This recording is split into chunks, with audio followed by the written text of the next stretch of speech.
ओम श्री गणेशाय नमः। संकट चौथ का व्रत प्रत्येक वर्ष माघ मास के कृष्ण पक्ष की चतुर्थी तिथि को रखा जाता है और यह व्रत भगवान गणेश को समर्पित होता है। इस व्रत में चंद्रमा को अर्घ देकर व्रत खोलने का विधान है। इस व्रत में चंद्रमा को अर्घ देने का एक विशेष महत्व होता है। तो संकट चौथ के व्रत का पारण चंद्रमा को अर्घ देने के बाद ही किया जाता है। तो इस व्रत को संकट चौथ, तिलकुट या माघी चौथ के नाम से भी जाना जाता है। चतुर्थी तिथि के देवता होते हैं गणेश जी।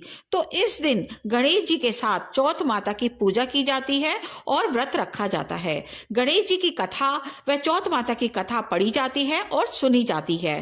तो खास तौर पर यह व्रत माताओं द्वारा अपनी संतान की लंबी उम्र व उनके सुगध भविष्य की कामना के लिए रखा जाता है और उनके जीवन में आने वाली हर परेशानी से बचाने के लिए माताओं के द्वारा ये व्रत रखा जाता है। लेकिन इस व्रत को कोई भी रख सकता है। जैसे किसी के जीवन में कोई दुख या परेशानी या कोई कष्ट हो तो वो लोग भी इस व्रत को रख सकते हैं। वे लोग इस दिन भगवान गणेश की पूजा व व्रत कर सकते हैं, क्योंकि भगवान गणेश को विघ्नहर्ता कहा गया है।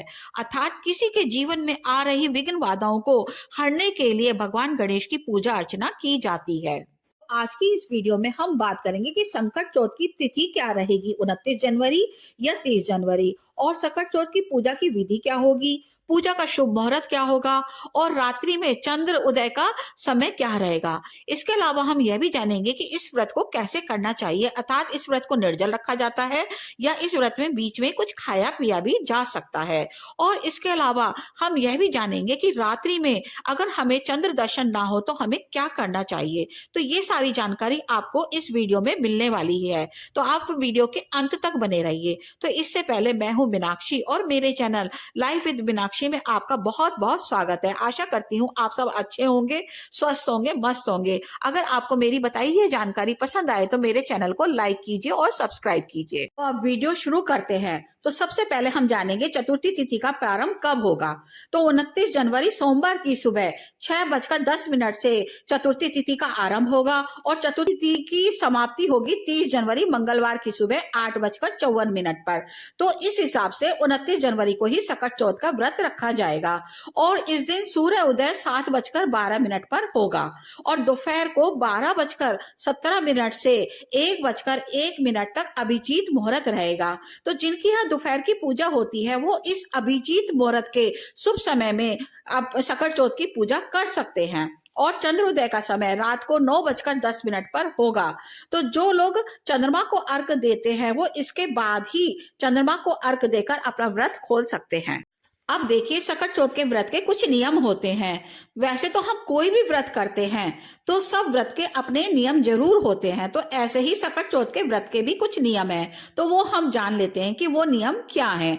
तो जो महिलाएं इस व्रत को करती हैं तो उनके लिए सबसे पहला नियम तो ये है कि वह सुबह सवेरे प्रातःकाल जल्दी उठे और अपने नित्य कर्मों से निवृत्त होकर स्नान करे। तो जो महिलाएं इस व्रत को करती हैं उन्हें इस दिन सर धोकर ही स्नान करना चाहिए और उसके बाद धुले हुए स्वच्छ वस्त्रों को धारण करना है और उसके बाद सबसे पहले सूर्य भगवान को जल अर्पण करें। उसके बाद आप अपने मंदिर में बैठकर आप जो भी नियम से जैसी भी पूजा रोज की करते हैं वो कर ले, अर्थात मंदिर की सफाई करना है, भगवान को स्नान कराना, वस्त्र बदलना, श्रृंगार करना, ये सब कार्य कर ले और उसके बाद आप सबसे पहले व्रत का संकल्प ले। तो संकल्प कैसे लेना है? गणपति भगवान को प्रणाम करके आपको पहले एक घी का दीपक उनके समक्ष प्रज्वलित करना है। फिर संकल्प के लिए देखिए सीधे हाथ में जल लेना है और थोड़ी सी दुर्वा लेनी है और एक सुपारी लेकर हमें संकल्प करना है और कहना है कि हे गणपति भगवान, आज का यह संकट चौथ का व्रत है, मैं इसे पूर्ण भाव व श्रद्धा से संपन्न करने का संकल्प लेती हूँ। फिर यदि आपकी कोई मनोकामना है तो आप उसका चिंतन करते हुए प्रभु से प्रार्थना करें और इसे पूरा करने के लिए बारंबार उनके आगे हाथ जोड़कर उनसे प्रार्थना करें और कहें कि हमारे परिवार पर यदि कोई संकट है तो उसे दूर करने की कृपा करें। और फिर इसके बाद उस हाथ में जो आपके जल है, दूर्वा है, वो भगवान के चरणों में छोड़ दीजिए या किसी पात्र में आप उसको छोड़ सकते हैं। देखिए, जब भी कोई व्रत रखा जाता है उस दिन हमें सात्विक वृत्ति से रहना चाहिए। उस दिन हमें झूठ, कपट, क्रोध आदि विकारों से दूर रहना चाहिए और तामसिक भोजन, प्याज है, लहसुन है, मांस, मदिरा आदि चीजों से भी दूर रहना चाहिए। यहाँ तक कि इनको स्पर्श कर लेने मात्र से भी आपका व्रत खंडित हो सकता है, तो इसलिए इनका सर्वथा त्याग करना चाहिए। और देखिए, कामना से रखे जाने वाले व्रत के नियम व विधि होते हैं। तो इस दिन में सोना वर्जित होता है, ब्रह्मचर्य व्रत का पालन करना चाहिए। तो इस दिन आप अपना संपूर्ण भाव व ध्यान गणेश जी के चरणों में रखें। आपके मन की यदि कोई भी कामना है तो आप उसे पूर्ण करना चाहते हैं तो ध्यान रखें, माघ मास की यह कृष्ण पक्ष की चतुर्थी तिथि वाले दिन ग्रह नक्षत्र की विशेष स्थिति बनती है।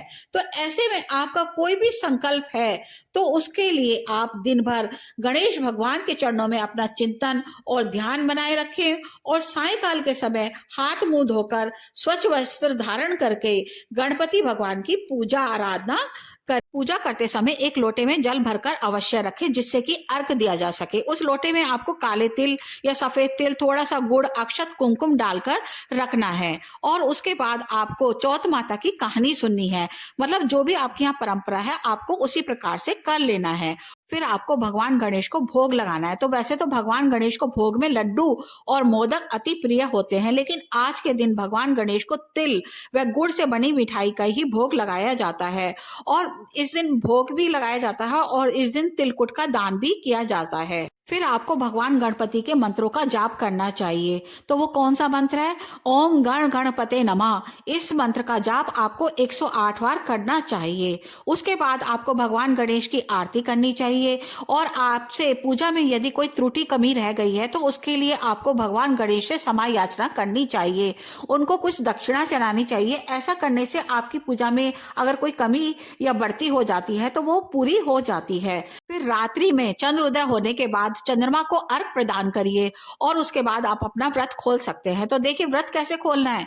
व्रत में आपको सीधा अन्न या कुछ और ग्रहण नहीं करना है। जो आपने भगवान गणेश को भोग लगाया था, तिलकुट बनाया था, उससे ही सर्वप्रथम आपको अपना व्रत खोलना है। तिलकुट खाकर ही इस दिन व्रत खोलना चाहिए। यह एक बहुत बड़ी चौथ होती है, तो इस दिन आपको तिलकुट का दान ही करना चाहिए। इसका फल भी आपको कई गुना होकर प्राप्त होता है।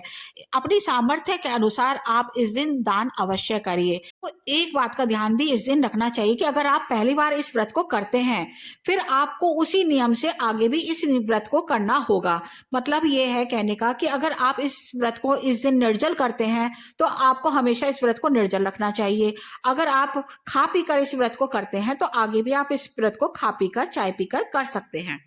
यदि आपकी कोई मनोकामना है तो आप भगवान गणेश से यह भी प्रार्थना कर सकते हैं कि अगली चौथ आने पर मैं आपको अपनी सामर्थ्य के अनुसार, मतलब जो भी आपका भाव है वो अर्पण करूंगी।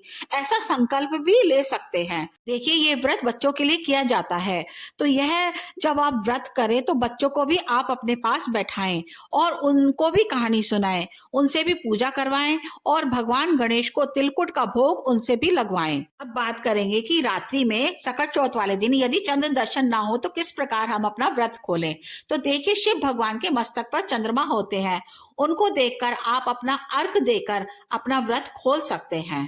तो यह थी आज की वीडियो। आशा करती हूँ आपको मेरी बताई गई यह जानकारी पसंद आई होगी। अगर आपको पसंद आए तो इस वीडियो को लाइक कीजिए, सब्सक्राइब कीजिए। मिलती हूँ अगली वीडियो में। तो आप सबको सकट चौथ की बहुत बहुत शुभकामनाएं।